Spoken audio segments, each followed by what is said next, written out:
মৃত বাবা মা বা আত্মীয় স্বজনের কবরে সওয়াব পাঠাতে 5টা কাজ করবেন, 40টা না করে এই 5টা কাজ করার চেষ্টা করবেন। দেখবেন ইনশাআল্লাহ এর বরকত আপনি পাবেন, এবং তাদের আমলে যদি ঘাটতিও থাকে আল্লাহ তাদের কবরে ইনশাআল্লাহ এই সওয়াব পৌঁছে দিবেন। মনে রাখবেন, একজন মানুষ যখন মারা যায় তখন তার চেয়ে বড় অসহায় আর কেউ হয় না। এবং আল্লাহর হাবিব সাল্লাল্লাহু আলাইহি ওয়াসাল্লাম জানিয়েছেন, মৃত একজন ব্যক্তি এতটা অসহায় হয়ে থাকে, সমুদ্রে ডুবন্ত ব্যক্তি যত অসহায় হয়।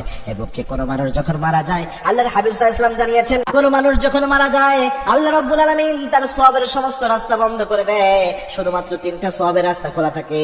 একটা হচ্ছে কোন সন্তান যদি তার জন্য দোয়া করে, ওই দোয়া আল্লাহ রাব্বুল আলামিন তার আমলনামায় পৌঁছায়া দেয়। সুবহানাল্লাহ। 1 নাম্বার হচ্ছে, মৃত ব্যক্তি মারা গেলে, আপনার আত্মীয় স্বজন মারা গিয়েছে, আপনার আব্বা মা মারা গিয়েছে, 1 নাম্বার হচ্ছে দোয়া করেন, বেশি বেশি দোয়া করেন। দোয়া করলে বাবা মার আমলনামায় কবরে এটার সওয়াব পৌঁছাবে, এবং তার গুনার জন্য যদি আপনি মাপ চান আল্লাহর কাছে, ইনশাআল্লাহ আল্লাহ রাব্বুল আলামিন তার গুনাহ মাফ করে দেবেন। গুরুত্বপূর্ণ বিষয়।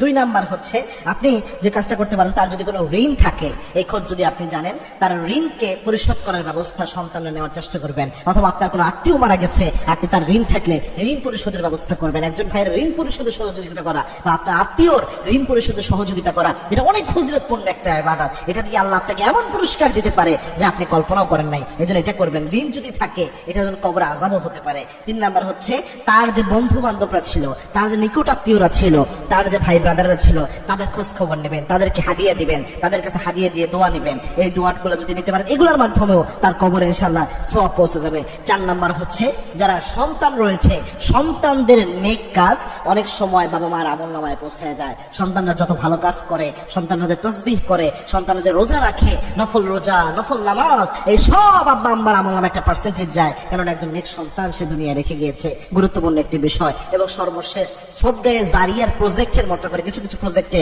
আপনি শরীক হবেন।